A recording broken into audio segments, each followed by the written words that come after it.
everyone. Welcome to today's presentation, Understanding Statistical Power for Non-Statisticians. First of all, thank you all for taking the time out, both to those of you here in person as well as the webinar audience. My name is Jim Townsend. I'm the Vice President of Business Development at SDC.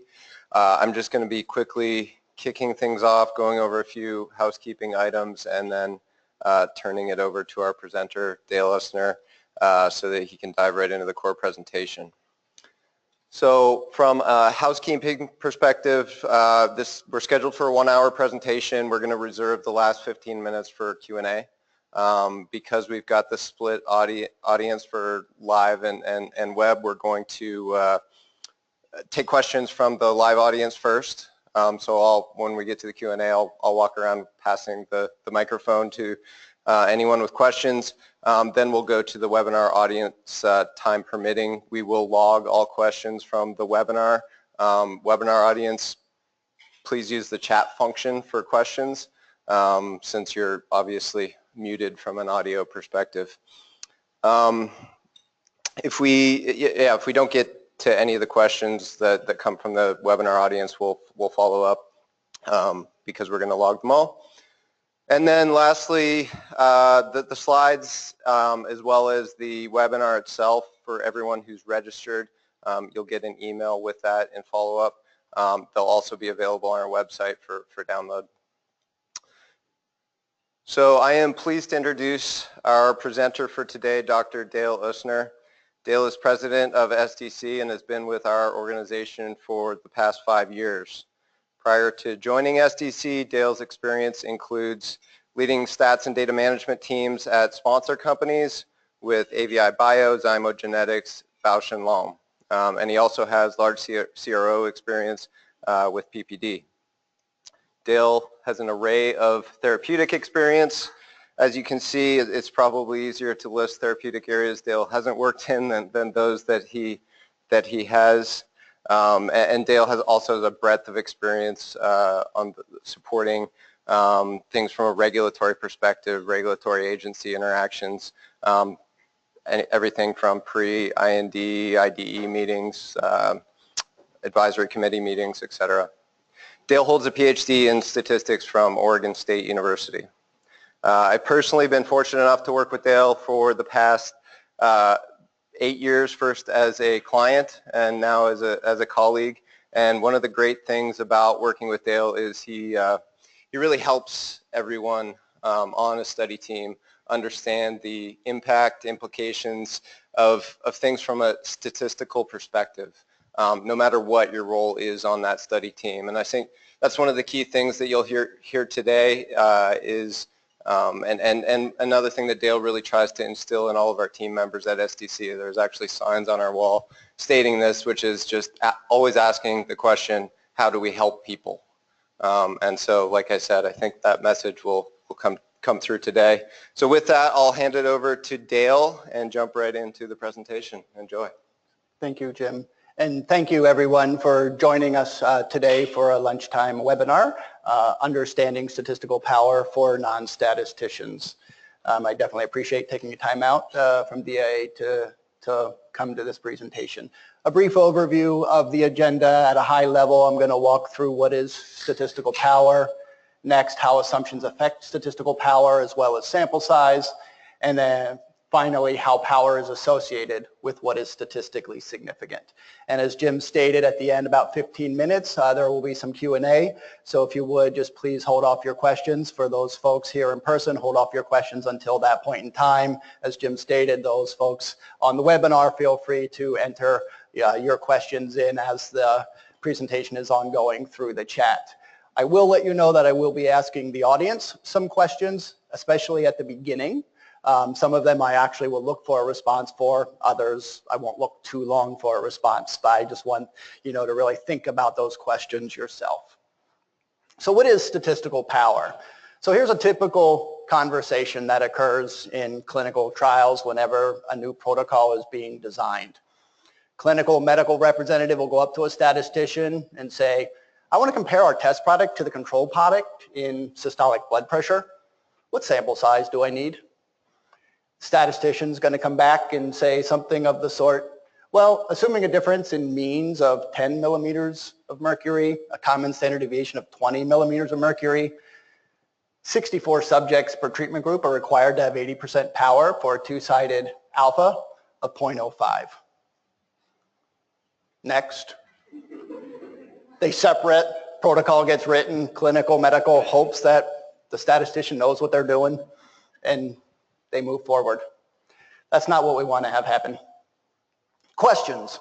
These questions will all be answered, hopefully, during this presentation. What does it mean to have 80% power? Does anybody have a thought on that? Please. 20% chance of not figuring out. So he reversed the power, and I will go through that later in the presentation. It is a good way to look at it. What does it mean to assume a difference in means of 10 millimeters of mercury?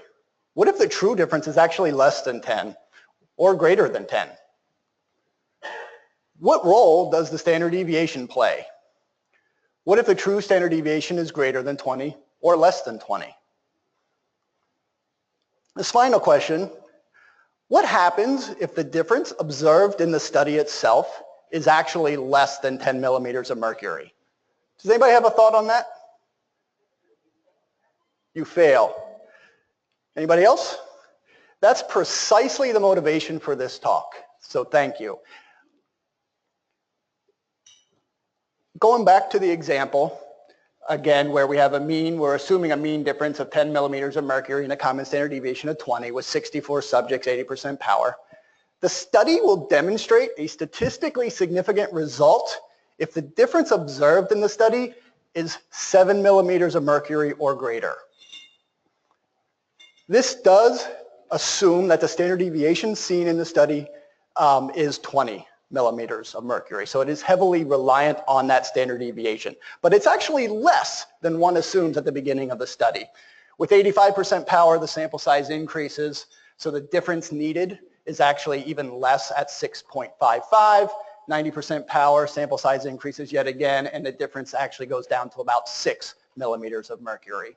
This is something that, as a statistician, I try to bring into every study because most folks feel what was responded to, that whatever is assumed, that's what needs to be shown in order to be significant. And that is not the case. So I challenge you, at the beginning of this, I challenge you all who work with statisticians, if they come to you with a power statement, ask them, at the end of the study, what will I need to see to be statistically significant? Because it's very helpful. All right, to move forward to really define what power is, I need to step back and go through some basic statistical principles. As far back as statistical inference and what a general definition of statistical inference is. And it's drawing conclusions about an entire population based off of a sample from that population. There's not enough resources to measure everybody that you want to measure. That is going to be treated with the product, so you have to measure folks from a sample. Draw conclusions from that sample out to the population. And because you're sampling, that sampling adds variability, and that's the variability you're trying to overcome by increasing your power and sample size. The next aspect of statistics that I'll discuss is the hypothesis test. Every study basically has a set of hypotheses, whether formally written in the protocol or not. Two of the standard ones really are superiority, where the null hypothesis, designated as H0, but null hypothesis, assumes that the test arm and control arm are identical. The alternative hypothesis, designated as H1, assumes that the test arm is superior, different or superior than the control arm. Non-inferiority is fairly similar, though slightly reversed, where your null hypothesis is that your test arm is inferior to the control arm, and your alternative is that it's not inferior. The desired outcome of any study is to reject the null hypothesis in favor of the alternative.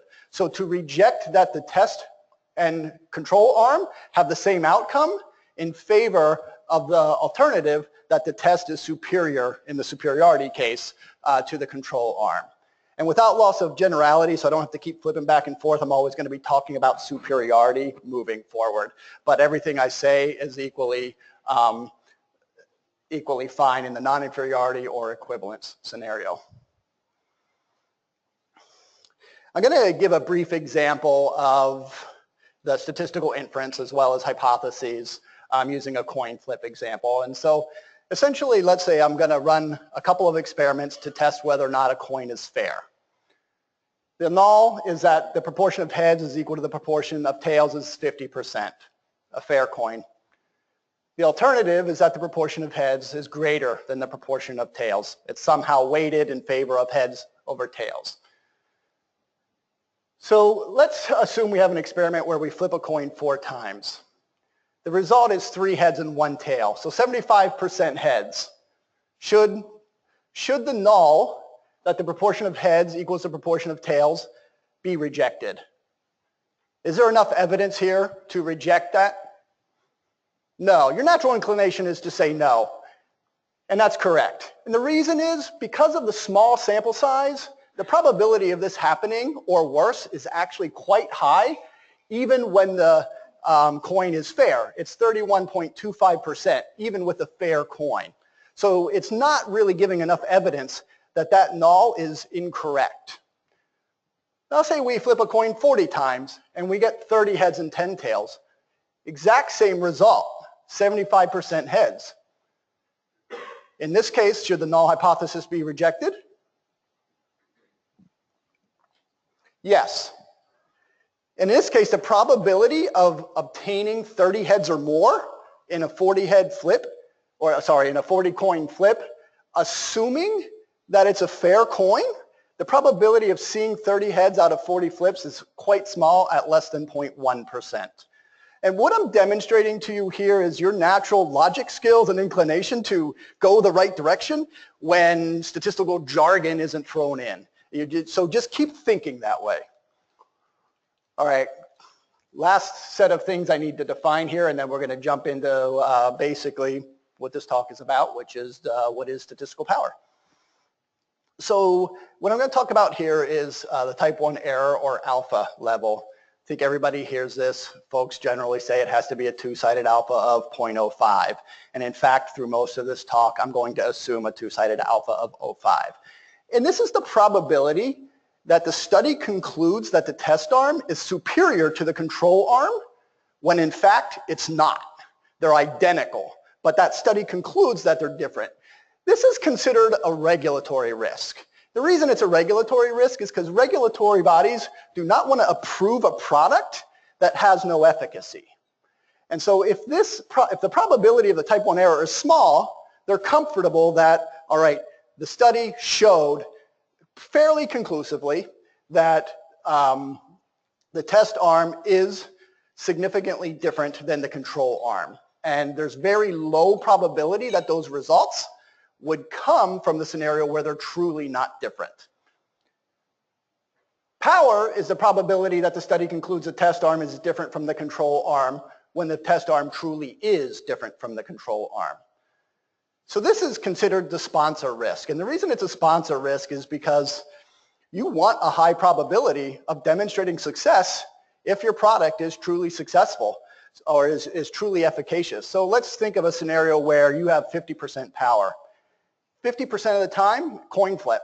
You're going to conclude that your product is no different, or the test product is no different from the control. And that really will just, basically what that does is that leads to a lot of false conclusions of saying don't move forward with the program because the product is not any different from control. And so from a sponsor perspective, they want that power to be high. In all cases with respect to clinical trials and statistical inference, there's multiple different types of measures. I'm going to discuss just very briefly continuous and binary. On the continuous measure scale, generally the hypotheses test revolve around means, showing a difference in means or medians. A key statistic is also the standard deviation. In binary measures, so this is an example of the systolic blood pressure example that I gave, and I'm going to follow that example through the rest of this talk. Binary measures, as an example, the coin flip example, generally test the difference or ratios of proportions. Here, the standard deviation generally is determined by the assumed proportions, and therefore does not need to be additionally specified. So generally when you see any sort of hypothesis with ratios or proportions, you're just going to see, all right, here's the proportion of treatment of test and control with no other specified variable for standard deviation or variability. But when you're in a scenario of continuous measures, you're going to see the means as well as standard deviation. So again, without loss of generality, the rest of this discussion is going to concentrate on the continuous binary measures. So the next probably about 12 slides are going to show figures in which I hope to illustrate what power is. The first set of about 6 pictures, I'm going to hold the horizontal axis constant. So what you're going to see as I traverse through these pictures, I want you to sort of see the big picture of what's going on. You're not going to be able to see the fine detail, and that's okay. I'll go through that next. But just really the big picture is what matters in these first set of pictures. And I'm going to show them under this scenario again, where I'm assuming that a test therapy lowers systolic blood pressure by an additional 10 millimeters of mercury over the currently best-selling therapy, which has been shown to lower systolic blood pressure to an average of about 140 millimeters of mercury. So we're in an instance where I'm assuming under the alternative that the test has an average of 130, the control has an average of 140. I'm also going to assume that each of the treatments has a standard deviation of 20. Yeah, this doesn't matter too much, but it helps to set the picture. Now, assuming the data follow normal distribution, these next 2 figures show the distribution of possible values. The left-hand figure demonstrates the distribution under the null hypothesis. The null hypothesis being the 2 treatment groups are the same. So the null hypothesis here is that the test mean or the test average is 140 and the control average is 140.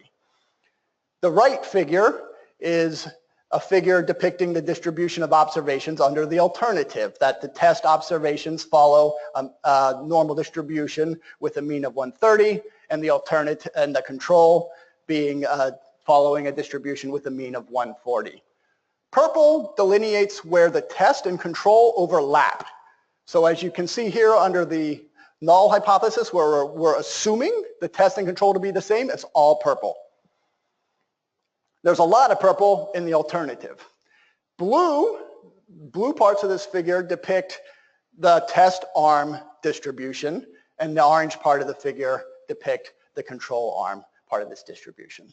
So I need to go back briefly to statistical inference. In statistical inference, we can't measure the entire population. We measure a sample.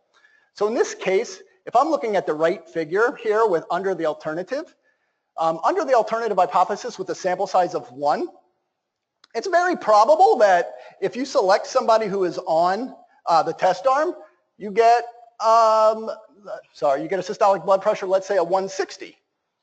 And you select a patient from the control arm, it's possible you get a systolic blood pressure of 120. So in a sample of 1, it's very possible that you're going to see a subject who's supposedly on the drug that reduces it by an additional 10 millimeters of mercury that has a value that's 30, 40 points higher. Now, if I go to a sample size of 5, this is the distribution of the average of 5 subjects pulled from each treatment. What you want to see, the key things I want you to see here, again, I'm holding this X or horizontal axis constant. What is everybody seeing happen going from a sample size of 1 to 5? Exactly it. The possible values of an average of 5 are shrinking. So it's a narrower possible distribution of values within the null hypothesis. The mean stays the same at 140, but the possible values decrease. Within the alternative hypothesis, the same thing. Within each of the distributions, your variance or your possible values are shrinking. The amount that's purple actually becomes a lot less, and you can see a lot more of the blue and orange. They're beginning to separate. Same thing occurs when you increase to a sample size of 10, 30, 50, 64, 80% power, 73, 85% power, 73, 85% power, and 86, 90% power. Key things, again, really slimming down the possible values within each of the distributions. The means are identical, 140 over on the left-hand figure for the null, and 130 and 140 over on the right-hand figure for the alternative, and you can see a distinct separation of those distributions once you get up to a sample size of 86. Now, I'm going to show the exact same pictures again because it was so fun, and on the horizontal axis, I'm going to zoom in. So you're not going to be able to see the shrinkage of the possible values nearly as well. You can if you pay attention to the actual values on the x-axis, but what I'm going to do is traverse through the exact same set of pictures, zooming in so I can show you a little bit more detail. So here's the first picture, and on this picture the additional detail really is dashed lines. On the right-hand figure under the alternative there's a blue dashed line that depicts the mean for the test group under the alternative, and an orange dashed line that depicts, the average for the control group under the alternative. For the left-hand figure, which is under the null, you're just seeing an orange line because they overlap. They're both assumed to have an average of 140, and the orange line is coming up on top. Now, when I go to a sample size of 5, again, the distribution of possible values is shrinking. You don't see it as well because I've actually expanded the x-axis so I can hone in on what's important here. I've also added a couple more lines. And what this line is this is the difference that needs to be seen at the end of the study to be statistically significant. Okay, if you remember when we discussed this a couple of slides ago, for 80% power, we actually needed a difference of 7. And for 85% power, 6.55, and for 90% power, 6.03. Here, with a sample size of 5, the difference need to be seen to be statistically significant is essentially 30. All right, now why is that the case? How is that generated?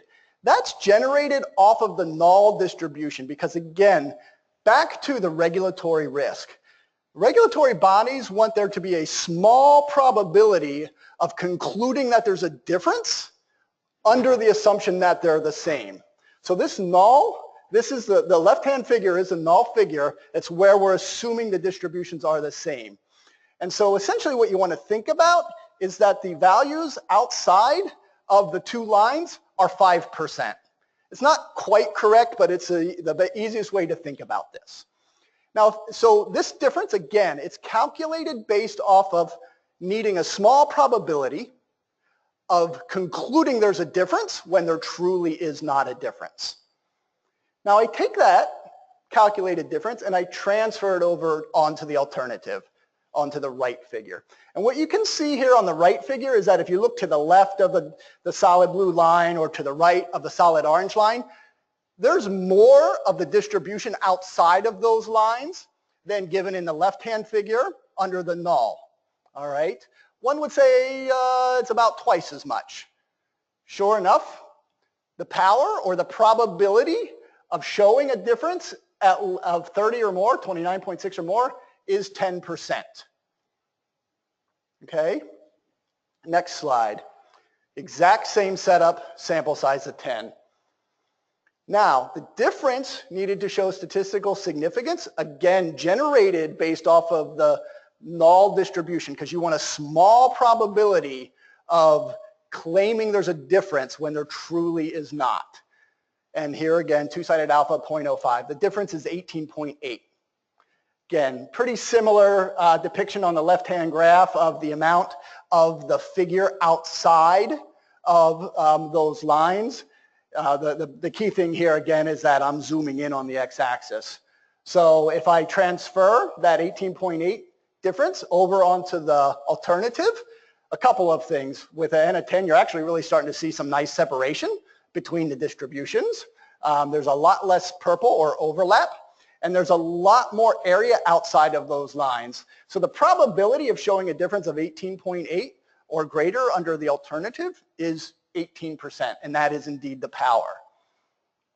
30, we see the same thing, only again, increasing amount of distribution in the alternative that is outside of those lines. And here the difference is almost right on the mean at 10. Sample size of 50 and 64. I'll stop here at the 80%. Again, the difference is calculated based off of essentially having a 5% probability of showing a difference that is 7 units or greater. Again, this is strictly due to having a low probability of concluding at the end of the study that there's a difference in the treatment groups when there truly is no difference. And so it's calculated to only have under the null a 5% probability of showing that difference or more. Transferring that difference over to the alternative, what you're seeing is, all right, most of the distributions in the alternative are outside of those lines. Again, the other key thing here as we're moving up into 64, we're essentially showing quite a division of those, of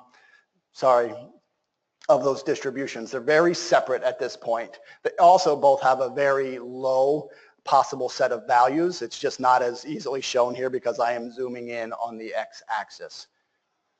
Then a sample size of 73 for 85% power and a sample size of 86 for 90% power. And as you can see here, we drop down to a difference needed of about 6 units on the left-hand figure, again, calculated based off of that type 1 error, assuming that there is no difference, transferring that over to the scenario under the alternative. And as you can see here, most of the distribution at this point is outside of those values. Key reason why, again, we're zooming in on that on the x-axis, and then that's because the possible values that one can see with a sample size of 86, you're taking an average of 86 possible subjects, and so the possible values that one can see becomes increasingly narrow. Also, the differentiation between the two treatment groups becomes increasing, and that allows you to have a lot higher power. So I'm going to go back quickly and just quickly traverse through without speaking, just so people can see the differentiation in the figures. Okay, standard powers. I've been talking about these a bit, but standard powers that are used in industry are 80%, 85%, and 90%. With 80% power, basically, assuming that the test group is different than the control group, 80% of the trials should reject the null hypothesis that the test group equals or is the same as the control group in favor of the alternative where that the test group is different than the control group. This is generally considered to be the lowest targeted power. And increasing to 85, it's really the exact same interpretation, just with an 85% probability and 90 to a 90% probability. So one of the questions I get a lot, and this goes back to this gentleman's answer, one of the questions I get a lot here is, well, do we really want to increase the sample size just to go from 80% to 90% power? It's only a difference of 10%. And as we'll show later, I'll tell you the sample size increase for that. But that's a question that I get a lot. And so a different way to look at this is really to invert power. And in this case, it's the exact same setup, but what I'm going to do is, instead of saying it the way I said it, with 80% power, you have a 20% probability that even if your test product is superior to the control product, you're going to conclude in the study that it's not. With 90% power, that probability halves from 20% to 10%. So with 90% power, you only have 10% probability of, at the end of the study, concluding that your test product is not superior to the control product, when in reality it is. And so this is the real reason that most folks go to 90% power at this point, because you're having the probability from 20% to 10% of committing this error. Okay, so now that everybody's a whiz at what power is, and we can talk about that later, I'm going to discuss how assumptions affect statistical power. So there are a number of different things that I've been holding constant or varying a little bit. The first one is I'm going to allow the assumed difference, 10 millimeter mercury difference that we assumed throughout. I'm going to allow that to vary from 6 to 14. I'm going to maintain a constant standard deviation of 20 and a two-sided alpha of 0.05. The lines are the different power. So what you can see here is, as the assumed difference increases, the required sample size for power decreases. Why is that the case? If you remember back to the figures we just showed, we basically showed with an N of 1, those figures were quite close together for the alternative, and as we increased our sample size, they slowly became spread apart. If we're already starting, and that was with a difference of 10. If we're already starting at a difference of 14, they're starting further apart to begin with, so it doesn't require as much sample size to get to that spread apart stage. If they're starting closer together at 6, it requires a lot more to get to that part where they're spread apart. Does that make sense? So you're increasing quite a bit. Another question I get frequently, and so I have these up here, download the slides, it'll help out. How much more subjects do I need from 80 to 90% power or from 80 to 85% power? The answer, depends on your two-sided alpha. Generally, we're in a scenario where we're assuming a two-sided alpha of 0.5. And to go from 80 to 85% power, it's a 14% increase in sample size. To go from 80 to, and that's a hard calculation. It's easy, but it's, it can't vary from that. And to go from 80 to 90% power, it's a 34% increase. Now, if we move down to different possible alpha levels, so a two-sided alpha 0.1 or two-sided alpha 0.2, which can be used in earlier phases of the program, the difference or the increases from 80 to 85% power increase. So from 80 to 85, assuming a two-sided 0.2, it's a 19% increase, and from 80 to 90, assuming a two-sided alpha of 0.2, it's a 46% increase. Next, I'm going to take a look at the assumptions of standard deviation and the impact on sample size for standard deviations. So again, the horizontal axis is always going to be assumed difference. Here, the lines depict the different standard deviations. The line that we were looking at or had been holding constant was a standard deviation of 20. That is the orange line here. I'm going to hold constant the power at 80% and a two-sided alpha of 0.05. And what you can see here is that starting with the green line at a standard deviation of 16, that requires the lowest possible sample size for any of the difference. And as you increase the standard deviation up to 24, the sample size increases. Why? Same response as last time to the assumed difference, right? You might be, if you basically have an assumed difference of 10, but your standard deviation around that is tight, you're going to start off with two distributions that are actually more far or look further apart than if you're starting off with a standard deviation that is twice that. So the more the standard deviation, the more those, the distribution of observations are going to overlap. And so you need to increase that sample size. So you saw as I traversed through the figures where I increased the sample size, the spread of the distribution decreased and decreased and decreased, right? And so essentially all I'm saying is that at the beginning, if I'm starting off with more variability or a higher standard deviation, you need more sample size to overcome that additional variability to get to those pretty pictures at the end where they're separate. Again, here's a general equation for, all right, what's the percent increase in sample size for increasing standard deviation? This is regardless of alpha or power. If you have it calculated for a given alpha and power, you calculate it for a standard deviation. In order to calculate the sample size needed for a different standard deviation, you multiply by the ratio of the higher standard deviation over the low, and you square it. You multiply that sample size, and it's not as easy as the last one, but this would be an easy way to move forward calculating the sample size required under different assumed standard deviations. Next, I'm going to go over the impact on the alpha or the type 1 error. Again, generally everybody lives at least on the pivotal trial side on the two-sided alpha of 0.05, which is the orange line. But a two-sided alpha of 0.2 or 0.1 are also feasible in scenarios of earlier phases on a clinical program.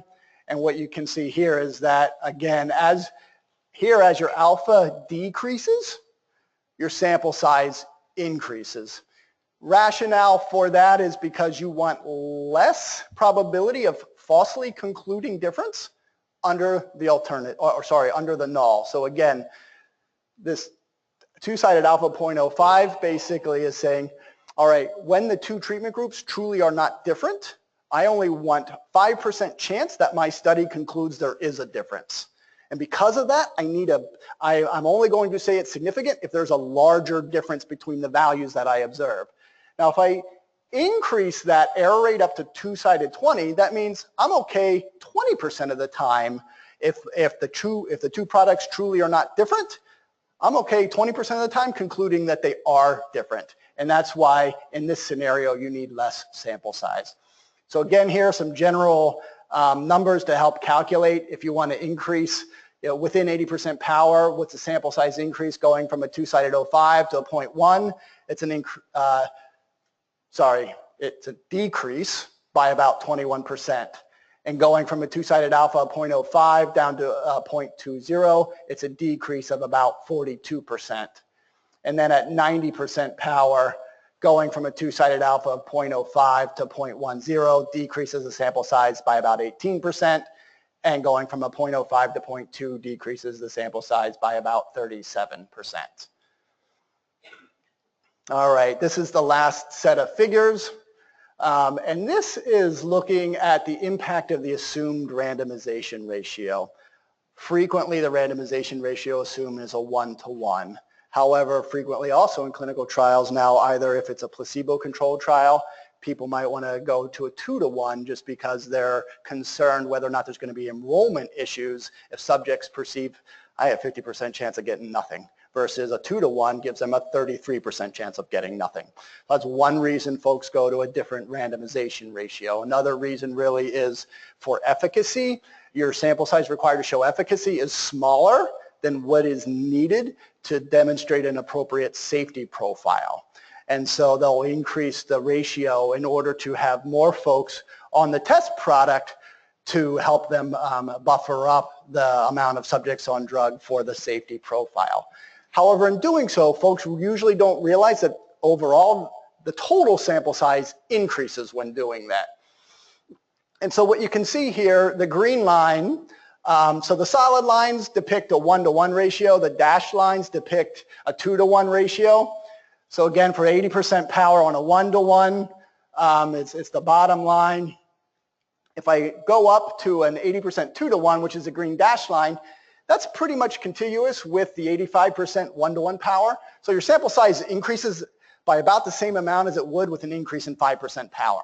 But it is increasing. And the same thing for 85% power 1-to-1 to 85% 2-to-1. That 2-to-1 is pretty similar to what's required for 90% power 1-to-1. Again, here I am holding standard deviation constant and the alpha level constant. So the percent increase in sample size for increasing randomization ratio, one alternative that people tend to go to because of the increase is they'll go to a 3-to-2. And in a 3-to-2 scenario, the sample size increases just barely at about a 4% increase. So it's not a very significant increase. If you go to a 2-to-1, your sample size is going to increase by about 12.5%. And if you go to a 3-to-1, your sample size is increasing by a full third at 33%. Okay, so we're back at essentially taking a look at the minimum observed difference. All right, what difference do we need to see at the end of the study to be statistically significant? And as we spoke, the motivating factor for this whole discussion is that most folks automatically think that it is whatever you assume at the beginning. And sure enough, as shown, it can be higher than that if you have a small sample size, but also a lot lower than that if your study is appropriately powered. And so here I just give, again, a way to calculate what that difference is that's needed. So essentially what you need to do is that minimum difference required. If you calculate it for 80% power and say we have an N of 64, the difference is 7 millimeters of mercury. Now if I increase to 85% power with an N of 73, this difference decreases by this factor, which is the square root of the low end divided by the high end. So if I take 7 obtained from here, 64 obtained from here, 73 obtained from here, multiply those together, it's 6.55. So it gives you a way to determine at the end of the study, all right, what is it I'm going to need to see in order to be statistically significant? All right, so this is the wrap-up slide. And in general, as titled, Effect on Statistical Significance. So as As hopefully been demonstrated, increasing sample size decreases the minimum difference required to show statistical significance. And as depicted throughout those figures, that's really driven by the null hypothesis, because there's a desire to have a very low probability of concluding a difference when the products truly are not different. You want that error rate to be very low. The regulatory bodies generally require it to be a two-sided 0.5 because they don't want to approve a product that has a high probability of actually being no better than placebo or no better than control. So that difference is driven by that. So as increasing sample size decreases that minimum difference required, it therefore also increases the power that the study has. And then finally, the required sample size increases with increasing power, standard deviation and randomization ratio, and increases with decreasing alpha and assumed difference. Those were the figures that I showed towards the end of the presentation. Okay, time for, I guess, question and answer if we're ready. Sorry.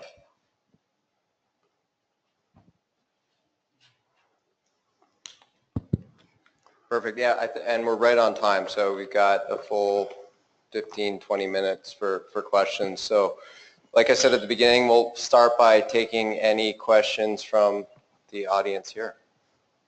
I'll go start in the back.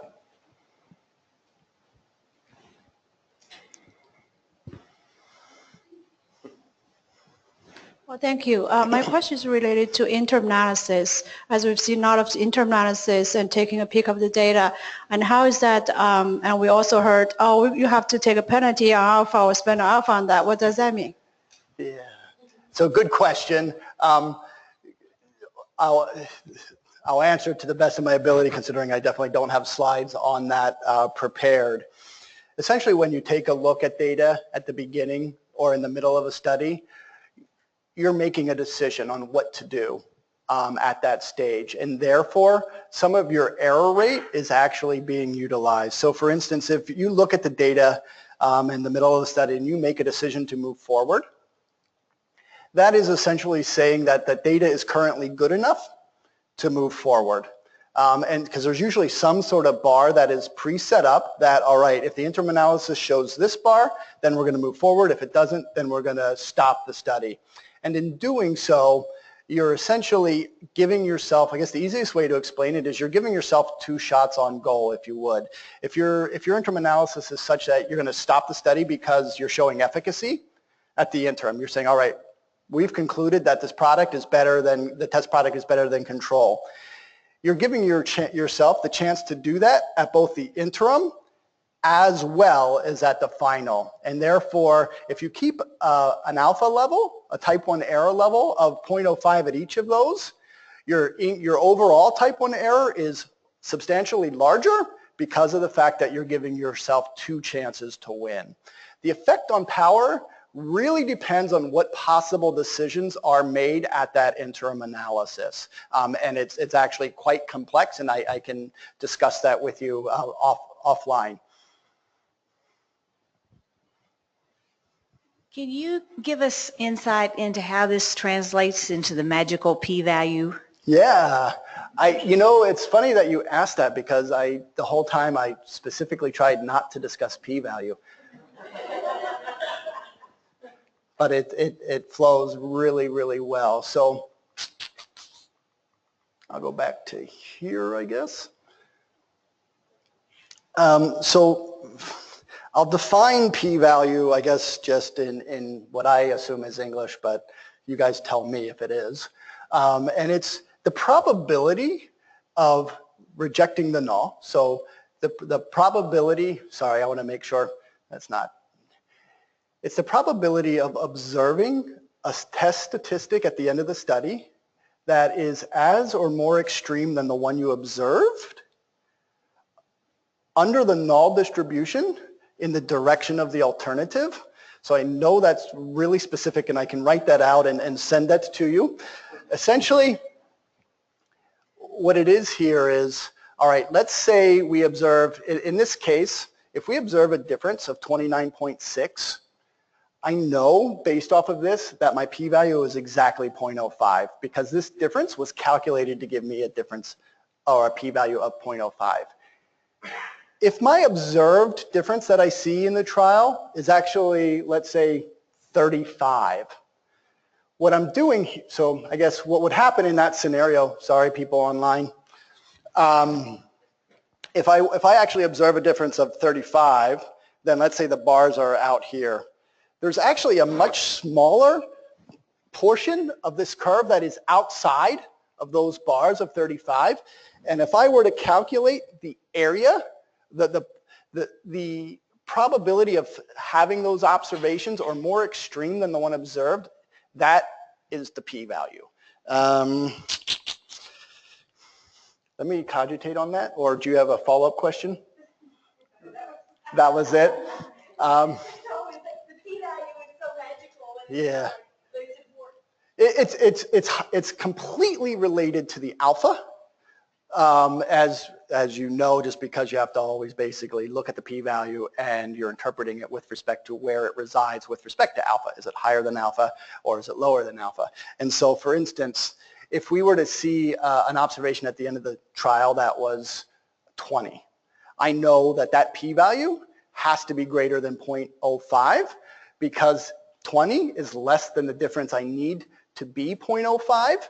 And in both cases, I'm rejecting because I'm saying here that I need a difference of at least 29.6 to reject the null hypothesis that the two treatment groups are the same in favor of the alternative that they're different. So if I get a difference at the end of the study that's less than 29.6, I know my p-value has to be higher than 0.05.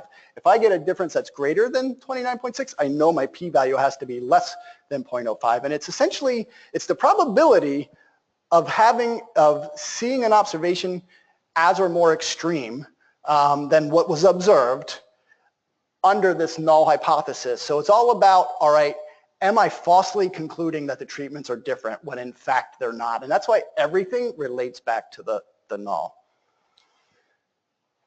Sorry.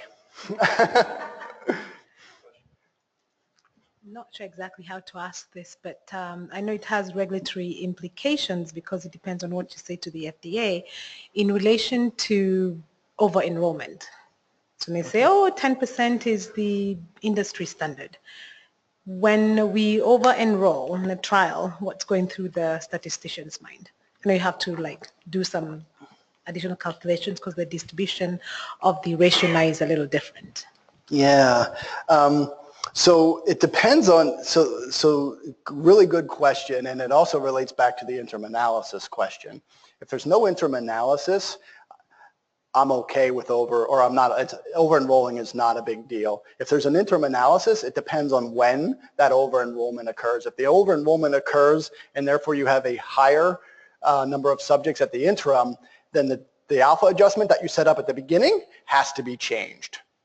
If the over-enrollment is in a study where there is no interim and you're just following through to final, you can rewrite the power as needed. I wouldn't go back and amend the protocol. I would possibly update it in the analysis plan, but increasing, so as a statistician, the first thing I hear when somebody asks me about over-enrolling is what's wrong with the study. It has nothing to do with my calculation. It's, all right, are you seeing a higher dropout rate? And if so, why? It's more going back to a well-controlled trial and were our assumptions going into the study appropriate. In a scenario where you're over-enrolling just because it's a bolus, basically sites are, a lot of patients are coming in, in a rapid fashion and you just can't stop a study fast enough. Honestly, my biggest concern is, again, would be back to the FDA that they're going to be comfortable because this drug or the product has not been proven efficacious and safe, and now you're putting more people at risk. So that's my biggest concern, but it's not a statistical concern.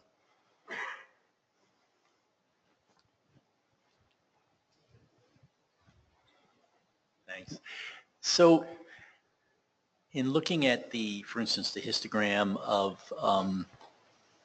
patients with blood pressure who are untreated, the null hypothesis, I mean, this presumes, and then calculating what you think the difference will be with the test product, or assuming what the difference will be with the test product. That assumes that you have a really good idea of what the distribution of non-treated blood pressure is in the population that you're studying. Now, a lot of times, if we're studying rare diseases or even endpoints that we're not precisely sure of, we don't necessarily know what the event rate or what the normal distribution of the untreated population will be. So when a statistician has that, how do you make your assumptions about what the difference will be with a new product? Yeah. So if I could ask, because this, I guess just briefly, are we talking a scenario where we're going into a pivotal trial, or are we talking a scenario where it might be more of an earlier phase trial where you're actually building a trial to gather that information? Well, I'm talking about a pivotal trial. A pivotal trial, yeah. So I guess I would do a couple of things, to tell you the truth. One would be to set up an interim analysis situation where you can reevaluate. So there's group sequential methods. I know you're talking rare disease, so there's only so many subjects really that you have available to procure. But I would honestly set up an interim analysis where, all right, based off of my assumptions to date, this is what I would expect. And if I'm not seeing that at the interim, I'm going to move forward and enroll more patients and have that all predefined at the beginning. There are some instances where that I have experience with where basically exactly what you're saying. It's a situation where we're accounting for correlation within the measures, and it's not well understood what that correlation is. And so we basically set up an interim analysis and are repowering the study at that interim based off of those results. Now, it has to be done in an appropriate blinded way so that you're not risking the study, and there are multiple ways to do that. Alternatively, if there's not an ability to really do the interim analysis, what I would highly suggest, and I actually deleted this slide, is to take a look at the different assumptions. So all the figures that I gave sort of towards the end where you can see how the sample size differs by assumption, I would take a look at how much influence the different assumptions have. So get a range of what they might be and then make an informed decision from there. Frequently a couple numbers will pop out that, all right, under this assumption, this sample size will have 90% power, but that same sample size under a slightly different assumption of maybe a smaller difference or a higher variability might drop to 80% power. But you're still within that band. And so I would highly suggest to get sort of a grid of sample size requirements based off of differences of assumed variability as well as differences in the two treatment groups, and just take a look at that. Like I said, usually a couple sample sizes will pop out there that give you good power across a wide range of possible scenarios. That's also why I suggest 90% power is indeed for that. It gives you a little bit more flexibility that if your assumptions aren't quite correct, you're still probably going to have at least 80% power, depending on how far off your assumptions are. I think you said that earlier in the clinical program you might be able to live with a smaller power value. I actually said the reverse. Historically, folks have decreased power and kept alpha at a two-sided 0.5. My suggestion would be to increase your alpha increase your alpha from 0.05 to either 0.1 or 0.2 in order to maintain power of 80 to 90%. I'm not a really big proponent of decreasing power. That's what I was going to ask, because why would you want to do that if you assume that your population in the earlier studies is more homogeneous? Yeah, so it's a good question, right? So that last part, where that last assumption that you said is a frequent discussion of mine. Should I go to just one site for a phase 2, and what are the implications of a single site or maybe 2 sites? And the implications are you don't get a good estimate of variability.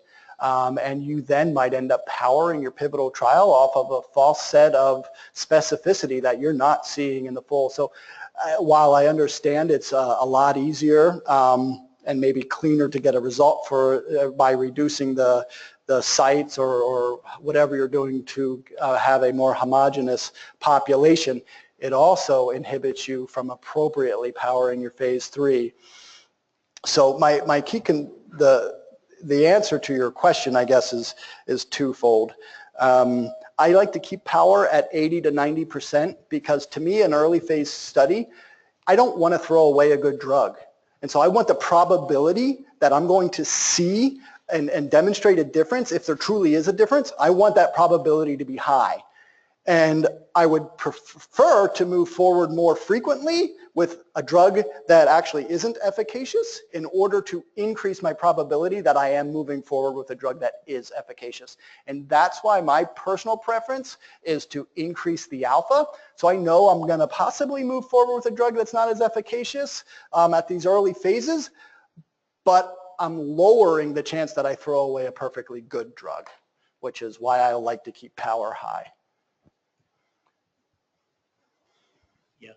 So one other question, just I'm a clinician, so you know, I look at this and I'm trying to appreciate all the manipulations, but I guess sometimes what arises is whether something that's statistically significant is clinically significant.